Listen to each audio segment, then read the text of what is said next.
Hey guys! Welcome to Couple. Please like and subscribe if you like this video. The day after Justice Anthony Kennedy announced he was retiring and opening up a second Supreme Court seat for President Donald Trump to fill, one of Jahana Hayes' ex-students got in her car and drove 4 hours to volunteer for her former teacher's congressional campaign.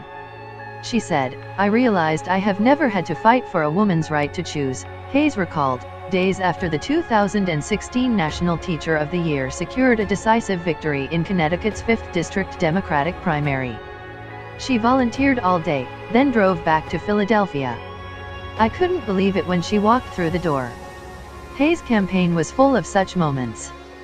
The first-time candidate, who kept working full-time throughout her bid, mobilized a small army of volunteers that included 100 former students to power her to victory over the state party-backed candidate in just 102 days of campaigning. She is one of the dozens of Democratic women running and winning their primary bids this year, with many embracing their gender and sometimes painful personal histories while outperforming establishment, often male, opponents. If she wins in November, Hayes will be the state's first Black Democrat in Congress. Hayes said she believes it was her personal journey from single teenage mother who needed help from her community to an educator and volunteer who contributes to it that resonated with voters. She grew up in a Waterbury, Connecticut, housing project. Her mother struggled with drug addiction, and after Hayes became pregnant at 17, she raised her daughter alone. She got herself through university, and started teaching history where her ability to connect with students earned her accolades and eventually statewide and national recognition. Jahana inspires her students to give back. "I think she understands that actually sometimes the less you have, the more valuable it is to see yourself giving, because that shows you the power and the influence that you can bring to bear on the world around you," President Barack Obama said, announcing her 2016 Teacher of the Year award. Hayes never considered politics until the Trump era, which left her sitting in front of her television frustrated by the state of the nation like everyone else, she said, and wondering what she could do. Eventually, after Democratic Representative Elizabeth Esty dropped her re-election bid earlier this year amid a scandal involving accusations that she protected a male staffer accused of abuse, Hayes decided that the thing she could do was run for Esty's seat, even if it meant going up against another Democrat with the establishment's support and credentials. The district had been blue for more than a decade, but Esty's departure had made the seat more vulnerable, and many people told her she had no chance of raising the money and support to win in just a few months.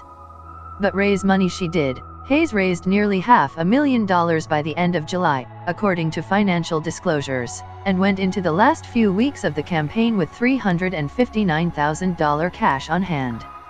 In the primary on Tuesday, Hayes faced off against Mary Glassman, a longtime elected official and attorney. The two had similar platforms, though Hayes advocated more strongly for universal Medicare while Glassman urged fiscal caution on the matter.